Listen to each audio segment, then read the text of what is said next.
W ostatnich odcinkach Fantastycznych Fundamentów zrobiło się nieco zbyt amerykańsko. Czas najwyższy przenieść się na stary kontynent, skąd przecież wywodzi się science fiction. Zostaniemy jednak przy literaturze anglojęzycznej, gdyż dzisiejszy film poświęcę Brianowi Aldisowi, brytyjskiemu pisarzowi fantastyki. A na podstawie jednej z jego pierwszych powieści, wydanej w Polsce pod tytułem Tłumacz, pokażę Wam, jak piekielnie trudno stworzyć przekonywujący obraz obcej rasy. Zapraszam. Brian Aldiss urodził się w 1925 roku w hrabstwie Norfolk. Jego dzieciństwo dalekie było od bajki. Brakowało w nim czułości i bezwarunkowej miłości. Szczególnie ojciec dawał mu odczuć, że marzył raczej o córce niż o synu. Może właśnie dlatego młody chłopiec tak wcześnie zaczął uciekać w świat wyobraźni. Kiedy Aldis miał 5 lat, urodziła się wyczekiwana przez jego rodziców siostra. Brian był wtedy chory, więc zaledwie godzinę po porodzie wsadzono go do samochodu i odesłano do krewnych w innym mieście. Dla 5-latka było to bolesne doświadczenie i jasny sygnał odrzucenia. A jednak z tej sytuacji wynikło też coś dobrego. Pod opiekę wziął go wujek, człowiek o zdecydowanie szerszych horyzontach niż jego rodzice. Miasto, do którego trafił, oferowało też znacznie więcej bodźców. Jednym z takich miejsc było muzeum, gdzie mały Brian po raz pierwszy zobaczył szkielet plezjozaura, wydobyty z pobliskiej rzeki. To spotkanie zapoczątkowało jego fascynację światem nauki. Kiedy w końcu przyszło mu wrócić do rodzinnego domu, gdzie jedyną atrakcją były krowy na pastwisku, młody Aldis zaczął sprawiać kłopoty. Liczył, że zostanie przez to odesłany z powrotem do wujka i tętniącego życiem miasta. Plan zadziałał tylko częściowo. Rodzice zapisali go do szkoły przygotowawczej. Ojciec, jak zwykle chłodny, zamiast uścisku na pożegnanie, podał 5-latkowi dłoń. Zupełnie jakby odprowadzał go nie do szkoły z internatem, ale do pracy w urzędzie. Dlaczego o tym wszystkim opowiadam? Ten fragment opieram na wywiadzie, którego Aldis udzielił w wieku 89 lat. Nawet wtedy, ponad 80 lat po tamtych wydarzeniach, widać i czuć w nim było ogromny żal wobec rodziców. Trudno sobie wyobrazić, by nie odbił się on echem w jego twórczości. Jeśli więc będziecie czytać jego dzieła i natkniecie się w nich na motywy odrzucenia czy poszukiwania zrozumienia, wiedzcie, że miały one bardzo autentyczne źródło. Jak choćby w jednym z jego najsłynniejszych opowiadań Super zabawki na całe lato, gdzie robot dziecko nie potrafi pojąć, dlaczego jego matka go nie kocha. Pobyt w szkole przygotowawczej nie należał do łatwych. Przytłoczony stresem i poczuciem odrzucenia, 5-letni Brian noc w noc moczył łóżko. Żeby zyskać choć trochę sympatii rówieśników, co wieczór, już po zgaszeniu świateł, snuł im zmyślone, mroczne opowieści. Pasja do wymyślania historii nie opuszczała go przez kolejne lata nauki. Jeśli chodzi o czytelnictwo, biblioteczka jego ojca była raczej uboga i prawdziwy przełom nastąpił, kiedy Brian natrafił na magazyn poświęcony fantastyce naukowej. Był nim zafascynowany, choć wiele zawartych tam odniesień kompletnie go przerastało. W wieku 12 lat zapisał się więc do biblioteki, żeby samodzielnie sprawdzić, kim byli ci wszyscy ludzie, do których się tam odwoływano, jak Nietzsche, Freud czy Wells. Lata jego dorastania przypadły na okres II wojny światowej. W 1943 roku, zaraz po ukończeniu 18 lat, Aldis wstąpił do armii, konkretnie do Royal Corps of Signals. To był czas, gdy wielu młodych Brytyjczyków trafiało do służby często po skróconym przeszkoleniu i Aldis nie był wyjątkiem. Zajmował się łącznością i został wysłany na wschód, głównie do Indii i Birmy. Tam zmierzył się nie tylko z tropikalnymi chorobami, ale i z brutalną rzeczywistością wojny w dżungli oraz absurdem imperialnych struktur. Doświadczenia z tego okresu naturalnie przesiąknęły do jego pisarstwa. Najbardziej wyraźnie odbiły się w powieści Cieplarnia, którą zainspirowała tropikalna flora, upalny klimat i gigantyczna sekwoja, jaką autor zobaczył w ogrodzie botanicznym w Kalkucie. Po powrocie z frontu Aldis nie miał jeszcze sprecyzowanej ścieżki kariery. Pisał regularnie, ale nie był do końca pewien, czy chce uczynić z tego swój główny zawód. W powojennej, zrujnowanej Anglii zatrudnił się w księgarni, a później antykwariacie. Spędzając tam długie godziny, często sięgał po magazyn The Bookseller. Uznał jednak, że pisany był zbyt sztywno i zaproponował redakcji, że poprowadzi dla nich rubrykę o charakterze humorystycznym. Pomysł chwycił, a po roku regularnych publikacji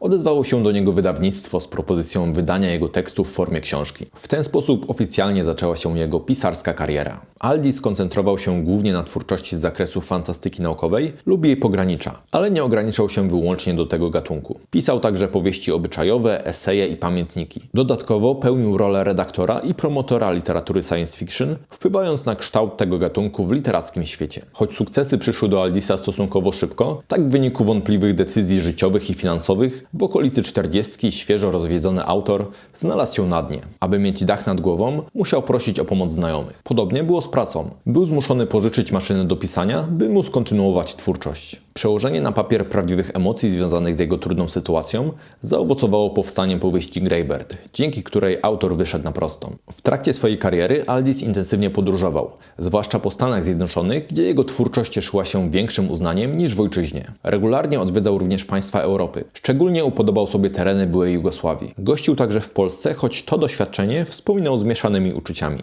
Z jednej strony doceniał piękno odbudowanego po wojnie Poznania. Z drugiej jednak strony doznał intelektualnego wstrząsu podczas jednego ze spotkań, kiedy zaprezentowano mu powieść polskiego autora, przedstawiającą komunistyczny podbój całego świata w sposób pozbawiony antyutopijnego dystansu. Dzieło to było entuzjastycznie przyjęte przez obecnych, którzy podkreślali, że kapitaliści nigdy nie mogliby napisać takiej książki. Aldiss poczuł się sprowokowany i niemal natychmiast zaczął planować własną odpowiedź literacką. Jej efektem była powieść Enemies of the System, w której to komunistyczny porządek rozciąga się nie tylko na naszej planecie, ale i na reszcie Układu Słonecznego. W trakcie swojej kariery Brian Aldiss napisał 41 powieści i około 300 opowiadań, zdobywając liczne wyróżnienia, w tym 2 nagrody Hugo, nagrodę Nebula oraz nagrodę Johna W. Campbella. Na polskim rynku mamy obecnie wyjątkową sytuację. Większość jego najlepszych dzieł z gatunku fantastyki jest szeroko dostępna, co nie zdarza się często w przypadku zagranicznych autorów. Dom wydawniczy Rebis wydał powieści Cieplarnia oraz Non-Stop, a wydawnictwo Vesper podjęło się publikacji 3-tomowej serii Helikoni. Jeśli więc chcecie zapoznać się z twórczością Aldissa, to prawdopodobnie macie na to najlepszy moment w historii. Ja z kolei robiłem ostatnio małe zakupy w antykwariacie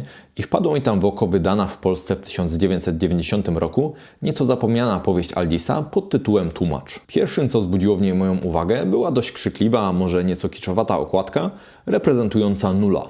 Czym jest Nul? Nul to potoczne określenie na przedstawiciela rasy Pertusjańczyków, pochodzącej z planety Pertusa. Ich wygląd potrafi przykuć uwagę prostego ziemianina. 3 mackowate nogi, 3 mackowate ręce i 3 oczu umieszczonych na giętkich wypustkach. W wersji graficznej z okładki, której autorem był Andrzej Brzezicki, zostali oni oddani całkiem wiernie. Choć brakuje jednego z ich najbardziej charakterystycznych elementów, grzebienia, który zmieniał barwę w zależności od emocji. Jeszcze lepiej z tematem poradził sobie grafik w tym zagranicznym wydaniu, który od razu podkreślił różnicę wzrostu między człowiekiem a nulem. Szkoda tylko, że sama okładka może trochę wprowadzać w błąd. Jej estetyka przywodzi na myśl jakiś kosmiczny horror albo pulpową przygodówkę. Tymczasem treść w dużej mierze kręci się wokół biurokracji. Pertusjańczycy przewodzili międzyplanetarnemu imperium, w którego skład wchodziły miliony planet. Ogromna, biurokratyczna machina rozciągająca się przez galaktykę. Nie minęło wiele czasu, aż i Ziemia znalazła się w jej orbicie wpływów. Pewnego dnia przedstawiciele Pertuzy złożyli ludzkości propozycję nie do odrzucenia, jakiej nie powstydziłby się sam Don Corleone. Trudno było dyskutować z ofertą złożoną przez cywilizację znajdującą się na innym poziomie technologicznym. W taki sposób Ziemia została wciągnięta do administracyjnej sieci. W wyniku przystąpienia do imperium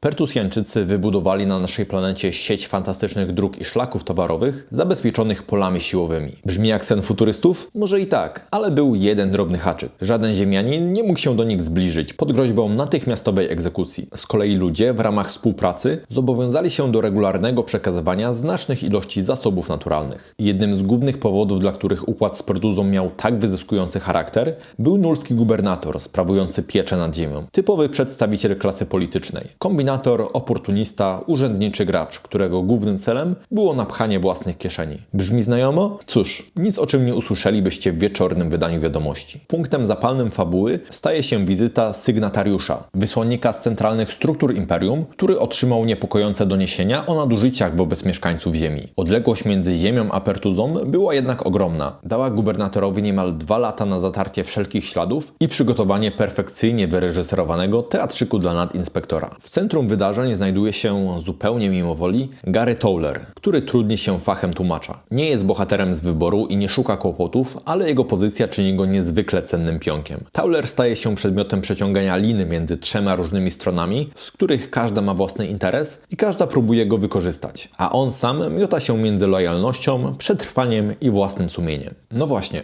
tłumacz. Biorąc pod uwagę nietypową budowę Pertusjańczyków, można by się zastanawiać, w jaki sposób się komunikują. Pierwsze, co przychodzi do głowy, to jakiś taniec albo falujące ruchy maskowatych kończyn. Może Gary Towler musiał nauczyć się kosmicznej salsy, aby nawiązać z nimi kontakt?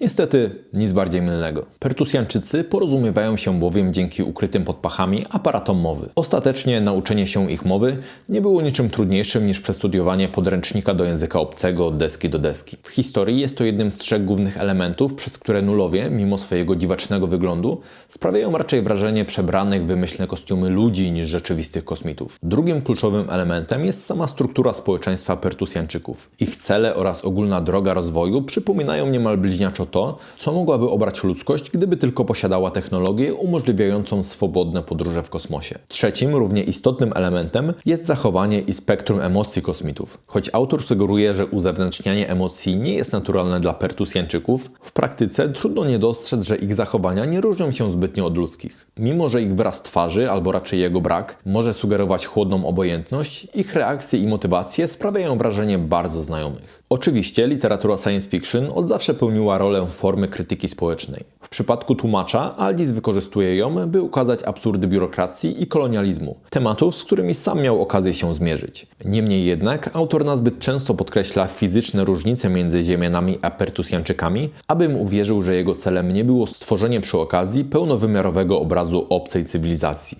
Często, choć na szczęście coraz rzadziej, w science fiction inność istot budowana jest przede wszystkim przez ich wygląd. Jednak w rzeczywistości dużo łatwiej uwierzyć, że na planecie o podobnych warunkach do Ziemi, dzięki ewolucji konwergentnej, mogłaby powstać humanoidalna rasa wyglądająca podobnie do nas, lecz posiadająca całkowicie obcy system wartości i zachowań, niż że jakaś rasa kosmicznych ośmiornic na planecie pozbawionej tlenu stworzyła społeczeństwo, mowę i hierarchię mimikującą naszą. Ten problem zrozumienia czegoś naprawdę obcego wydaje się być centralnym wyzwaniem dla wszystkich twórców science fiction. Możliwe, że póki nie spotkamy prawdziwych przedstawicieli obcego, inteligentnego życia, ciągle będziemy w naszej twórczości kreowali wyimaginowanych kosmitów na wzór ich stwórców – ludzi. Mimo tych drobnych zgrzytów, jeżeli traficie na tłumacza w antykwariacie albo na własnych półkach, śmiało sięgnijcie po tą książkę, aby umilić sobie kilka wieczorów. To solidne czytadło, dobrze przedstawiające tragiczną postać stojącą pomiędzy samymi trudnymi wyborami. A i samo zakończenie książki należy do dość zaskakujących i oryginalnych. Brian Aldiss zmarł w 2017 roku, dzień po 92 urodzinach. Jego prace, pomimo wiekowości, inspirują do dziś, a swoim unikalnym stylem i wkładem w rozwój science fiction autor zapracował sobie na nieśmiertelność społeczności tego gatunku. A na dziś to już wszystko. Dzięki za uwagę i do usłyszenia.